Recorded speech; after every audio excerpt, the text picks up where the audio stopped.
Hai chess lover, dari hari pertama kejuaraan dunia catur kilat di Almaty, Kazakhstan dengan sistem 12 babak, pecatur Amerika Serikat streamer nomor 1 di dunia, Hikaru Nakamura, menjadi pimpinan klasemen sementara dengan 10 poin, berjarak 1 poin dari pecatur lainnya, termasuk Magnus Carlsen dengan 9 poin. Nah guys, di video kali ini saya akan ajak kalian untuk melihat partai di babak terakhir hari pertama, yaitu ketika Hikaru Nakamura menghancurkan kekuatan dari pecatur Rusia, Fedoshev Vladimir. Fedoshev Vladimir kemarin bermain apik di kategori catur cepat, mampu menahan Magnus Carlsen dengan hasil remis. Guys, di partai ini Hikaru Nakamura menampilkan permainan immortalnya dengan melakukan kombinasi dan lakukan breakthrough move ya, lakukan langkah yang membuat hitam hancur. Bagaimana itu bisa terjadi? Tonton terus videonya sampai habis. Sebelum itu teman-teman, arahkan tombol kalian untuk klik tombol like dan jangan lupa di-share dan jangan lupa di-subscribe, juga nyalakan lonceng notifikasi supaya kalian gak terlambat dengan konten terupdate dari dunia percaturan dan kalian bisa mabar juga dengan RL Chess. Hikaru Nakamura di babak ke-12 memegang buah putih memulai dengan langkah E4. Fedoshev E5 dan Hikaru Nakamura memainkan Bishop Opening. Ya, kenapa Bishop Opening? Ya karena yang pertama kali keluar adalah gajahnya.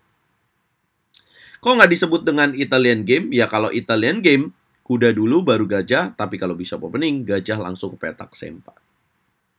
Ya apa kekuatan dari Bishop Opening? Jelas gajah terang ini langsung mengancam ke petak F7. Fedoshev merespon dengan kuda F6, putih D3, hitam gajah C5, putih kuda C3, dan hitam C6. Fedoshev di sini langsung ingin coba mematikan kekuatan dari Bishop Opening dengan langkah D5. Hikaru langsung menarik gajahnya mundur ke petak B3 dan Fedoshev memainkan langkah D6. Ya, dia tidak jadi memainkan langkah D5 karena gajahnya Hikaru udah ditarik mundur. Kalau dia tetap memaksakan dengan langkah D5, maka di sini akan tidak menguntungkan ya bagi pemain hitam karena putih akan langsung kuda ke petak F3 dan juga petak D5-nya ini bisa jadi target serangan dengan langkah gajah ke petak G5. Hitam D6, Hikaru Nakamura memainkan langkah H3 dengan ide mencegah kuda ke petak G4. Nah, kenapa dia nggak kuda F3 langsung ya? Kalian akan lihat setup dari Hikaru Nakamura di beberapa langkah lagi. Fedoshev menteri ke petak E7 dan Hikaru kuda G ke petak E2. Nah, ini kenapa dia perlu memainkan langkah H3 guys? Karena kalau dia langsung kuda G ke petak E2 di langkah sebelumnya, maka hitam dapat menyergap dengan langkah kuda G4. Ketika putih lakukan rokade, maka hitam akan memainkan langkah menteri H4. Jelas ini akan kalah buat Hikaru Nakamura. Itulah kenapa dia langkah H3 terlebih dahulu, ketika hitam menteri E7 baru kuda G ke petak E2. Jadi tidak akan ada buah hitam yang masuk ke petak G4. Hitam A5, putih kuda G ke petak G3, kemudian hitam H6 dan putih A3. Hitam B5, Hikaru menteri F3. Permainan yang sangat indah, manuver yang sangat baik dilakukan oleh Hikaru Nakamura. Dan teman-teman, ini kontrol waktunya 3 menit dengan bonus waktu 2 detik ya setiap melangkahnya.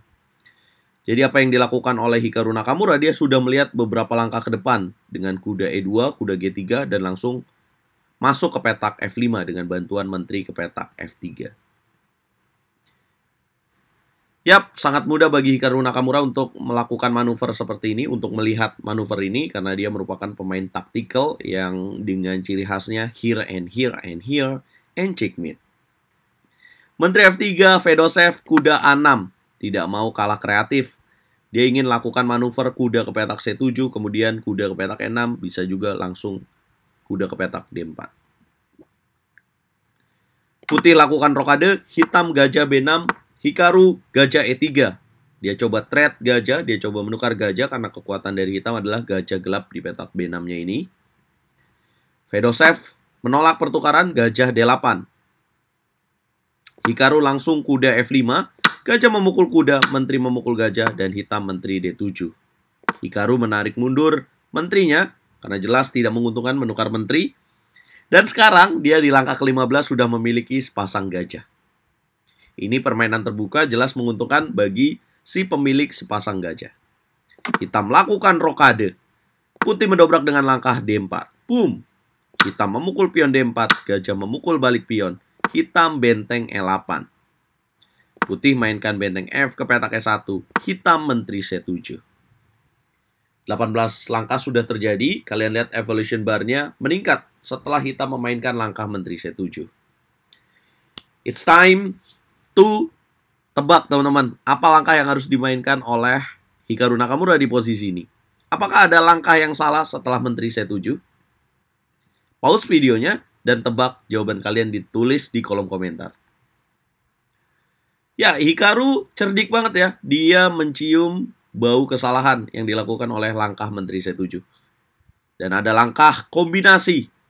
Apa itu? Kuda memukul pion B5. Boom! Kuda dikorbankan ke pion. Hitam memakan kuda. Dan kemudian ternyata ada langkah E5. Boom! Apa tujuannya? Selain mengancam kuda di petak F6 dari pion E5, juga ada ancaman menteri F3 mengancam benteng di petak A8. Yap, ini pilihan yang tepat dilakukan oleh Hikaru Nakamura. Dengan sisa 22 detik, Fedosev memakan pion E5. Hikaru menteri memukul benteng. Tapi hebatnya, setelah memukul benteng, kita tahu bahwa gajahnya juga terancam. Tapi menteri juga mengancam kuda di petak A6. Fedosev kuda ke petak C5. Kemudian Hikaru gajah memukul pion E5. Boom, belum berhenti pengorbanan dari putih. Hitam benteng memukul gajah, putih benteng memukul benteng, hitam menteri memukul benteng, putih menteri memukul gajah. Hitam raja H7, putih menteri memukul pion A5. Dicukur habis pion-pion dari Fedosev Vladimir. Kemudian hitam kuda F ke petak E4. Magnus Carlsen sudah kenyang, dia mundur dan untuk menahan serangan dari pemain hitam. Jelas ini udah cukup memberikan kemenangan bagi Hikaru Nakamura. Fedosev menteri memukul pion B2. Hikaru Nakamura belum berhenti di situ. Langkah-langkah magicnya dia kemudian mendorong pion A4. Pion B makan A4. Hikaru benteng memukul pion A4.